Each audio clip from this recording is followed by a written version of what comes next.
کیا آپ جانتے ہیں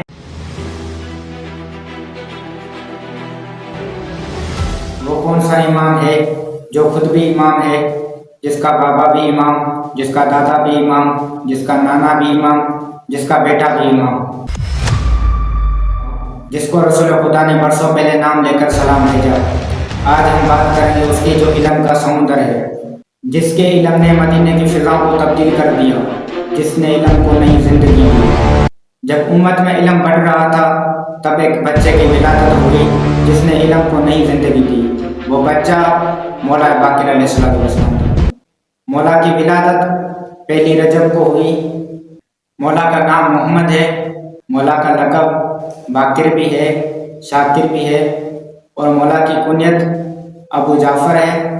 مولا کے والد کا نام امام زین العابدین علیہ السلام ہے۔ مولا کی والدہ کا نام فاطمہ بنت حسن ہے، اور مولا کی ولادت مدینہ منورہ میں ہوئی۔ مولا کی شہادت 7 ذوالحج کو ہے۔ وجہ شہادت ہشام بن عبد الملک نے مولا کو زہر دیا۔ مولا کے فضائل تو بہت زیادہ ہیں، مگر ہم یہاں پر کچھ مختصر بیان کریں گے۔ ایک راوی سے منقول ہے کہ ایک راوی کہتا ہے کہ میں نے جعفر جوفی سے پوچھا، اے جعفر جوفی آپ بتائیں کہ مولا باقر کو باقر کیوں کہتے ہیں؟ جعفر جوفی کہتے ہیں کہ مولا باقر کو باقر اس لیے کہتے ہیں کہ مولا نے علم پھیلایا اور چاروں طرف علم کی روشنی پھیل گئی، اس لیے مولا باقر کو باقر کہتے ہیں۔ جناب جابر بن عبداللہ سے منقول ہے کہ ایک دن رسول خدا نے مجھے کہا کہ اے جابر تم اس وقت تک زندہ رہو گے حتیٰ کہ میرے فرزند سے ملاقات کرو گے، جو حسین کی اولاد میں سے ہوگا، جس کا نام میرے نام پر ہوگا، جو علم دین کو پھیلائے گا۔ اے جابر اس کو میرا سلام کہنا۔ ایک اور روایت ہے، مولا باقر کو باقر کیوں کہتے ہیں؟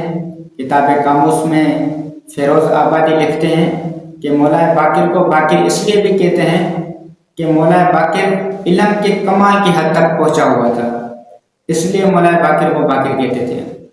مولا صادق سے بھی منقول ہے، مولا صادق فرماتے ہیں کہ ایک دن رسول خدا نے کہا کہ اے جابر تم اس وقت تک زندہ رہو گے حتیٰ کہ میرے فرزند سے ملاقات کرو گے، جس کا نام میرے نام پر ہوگا، جو علم دین پھیلائے گا، اس کو میرا سلام کہنا۔ امام صادق فرماتے ہیں کہ ایک دن جناب جابر امام زین العابدین علیہ السلام کی بارگاہ میں حاضر ہوا۔ اس وقت مولا باقر کی عمر 9 سال تھی۔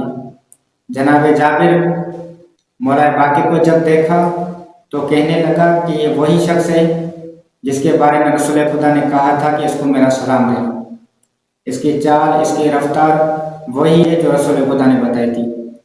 جناب جابر نے امام زین العابدین سے پوچھا، مولا آپ بتائیں یہ کس کا فرزند ہے، یہ کون ہے، اس کا نام کیا ہے؟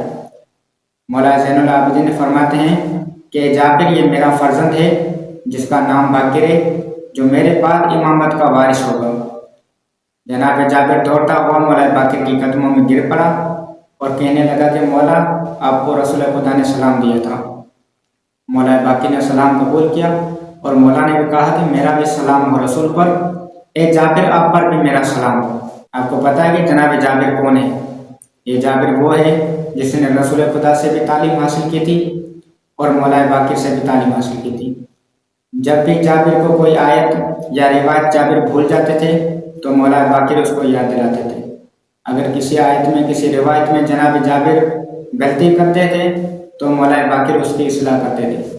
جناب جابر کہتے تھے کہ رب کعبہ کی قسم مجھے پتا ہے اب وہی لوگ ہیں جو بچپن میں ہی خدا سے علم لے کر آئے ہیں۔ امام زین العابدین کا جب آخری وقت آیا تو مولا نے مولا باقر کو کچھ وصیت کی۔ مولا نے کہا کہ باقر یاد رکھنا علم عقل کا رہنما ہے اور عقل علم کا ترجمان۔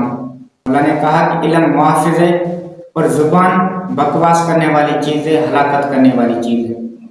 مولا نے کہا کہ باقر یاد رکھنا یہ دنیا جلدی ختم ہونے والی ہے، یہ دنیا جلدی مٹنے والی ہے، زندگی کے دن دن ب دن کم ہوتے جا رہے ہیں۔